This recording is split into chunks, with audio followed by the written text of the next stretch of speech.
filled with passion and desire. Would like to see your naked body beneath my hands.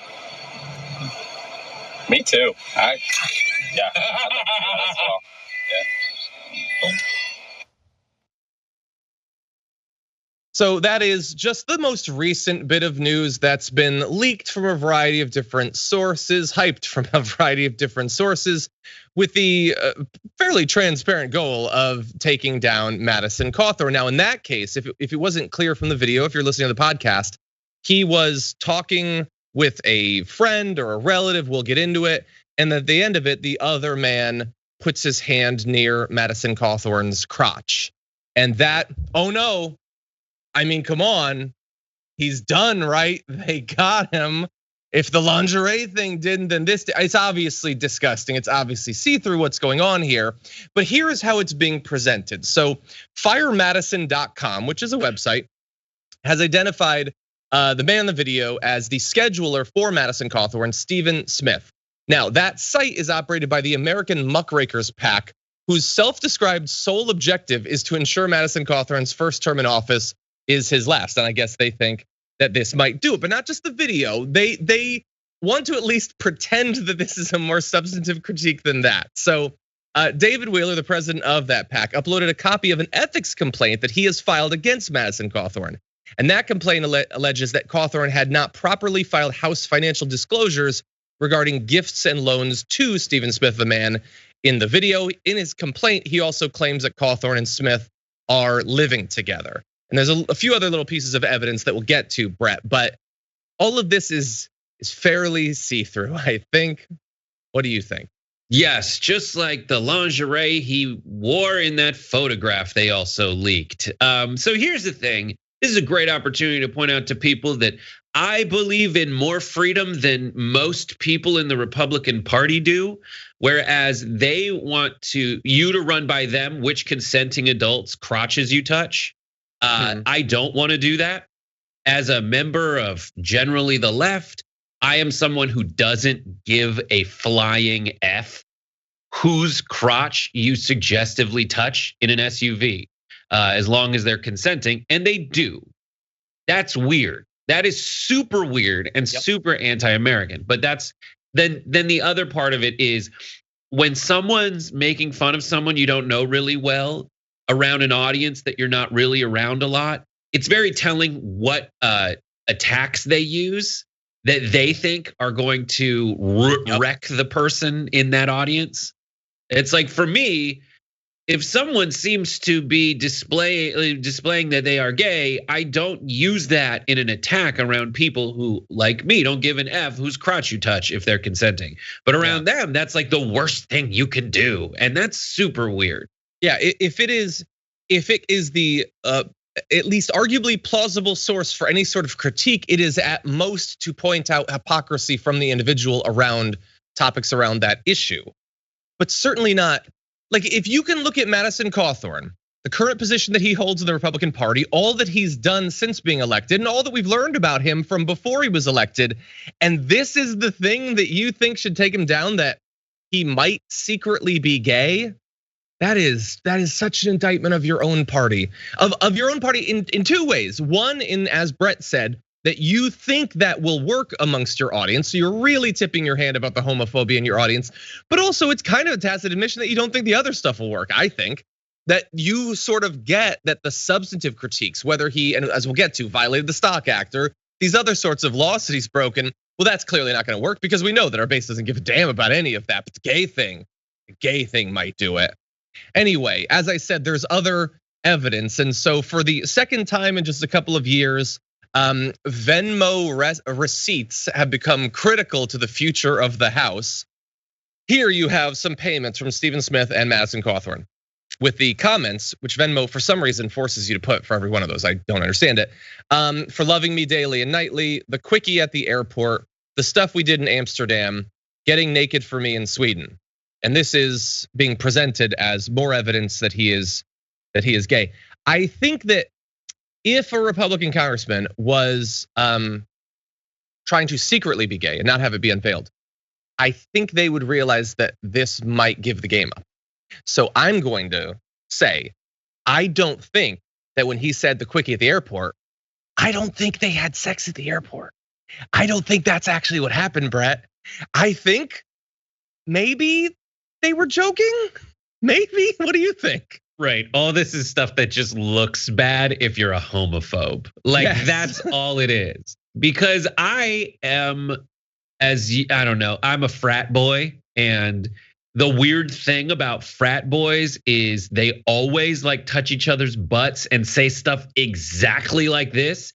It is super weird, especially like when they turn around and are wildly homophobic in 2 seconds when they step out of the frat house. Like my friends and I are planning a trip, and like I sent a photo of my crotch when I landed in Vegas, saying these balls are ready to get wet.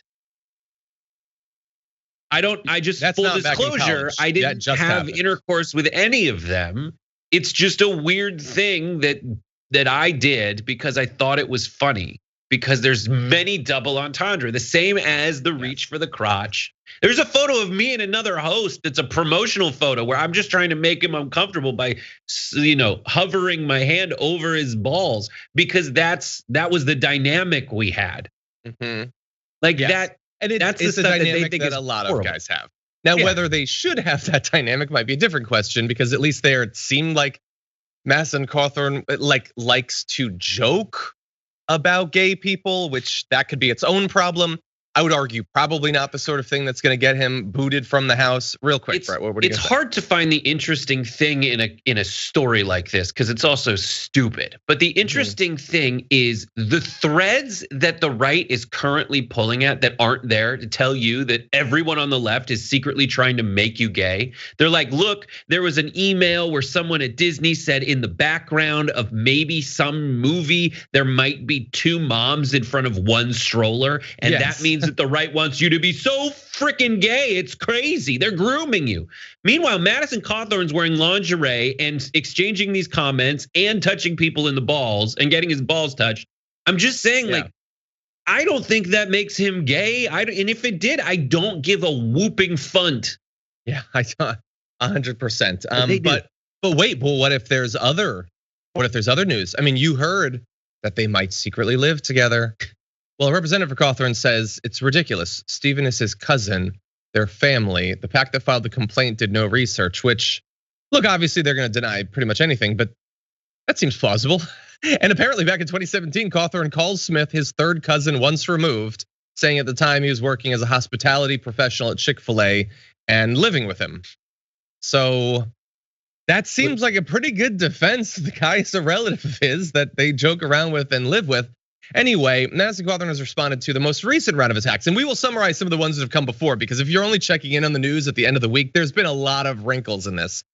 He tweeted, many of my colleagues would be nowhere near politics if they'd grown up with a cell phone in their hands. And I think that that's not a bad point. He's saying that there is a new level of difficulty for some younger people because they joke around a lot, and a lot of their life is filmed. And obviously, if you want to, it's easy to find something that will make someone look bad, and that can be weaponized. And Madison Cawthorn doesn't like it, which is why he's against things like Libs of TikTok, which takes a few seconds of video of a person and then uses that to organize nationwide campaigns of harassment to try to get people run out of their job or possibly the city. They would never approve of those sorts of things. Now, look, I will try to be actually consistent. I think we should try to contextualize the things that come out. That said, it's a little bit opportunistic for Madison Cawthorn to talk the way he did. He is saying, though, that the establishment is targeting him with this drip campaign, and there's been a lot of drip.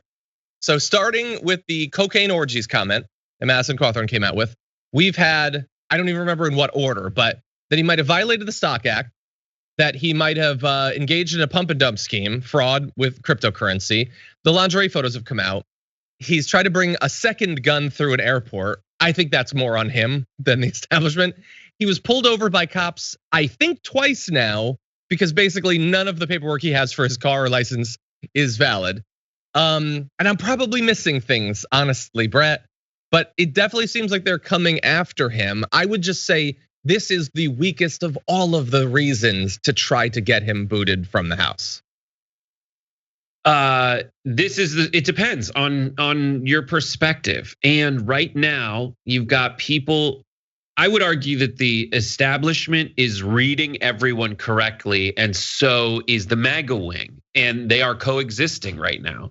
And everybody's getting what they want. Listen, the difference between the Republicans and the Democrats, there's many, but one is the Democrats don't care if there's a video of you putting your hand near a consenting adult's crotch. Like they don't care. They give a crap when you do weird stuff to someone who's sleeping, Al Franken. Like that is something that they do care about. But the right wing does not care. That they know that the right wing's establishment knows that they have an unholy marriage with their base. And they play and they manipulate it in every possible way. And the base at least gets catered to in that situation. And they get things that they want. Usually it's stuff that is not going to change their life monetarily in any way. But the left just doesn't do any of that. The left looks at their base and is like, no, I'm actually the pure progressive. And the base is crazy.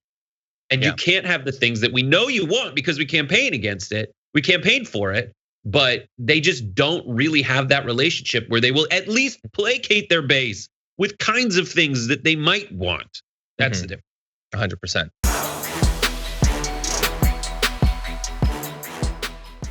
Check out the Damage Report podcast each day, wherever you get your podcasts, whether Pocket Casts or Stitcher or iTunes. You can join me as I give you the news and stories you want, with a range of co-hosts and interview guests jumping in on the fun each day. Again, that's the Damage Report, wherever you get your podcasts. And if you get them at iTunes, don't forget to rate and review. Sometimes I'll read them live on the show.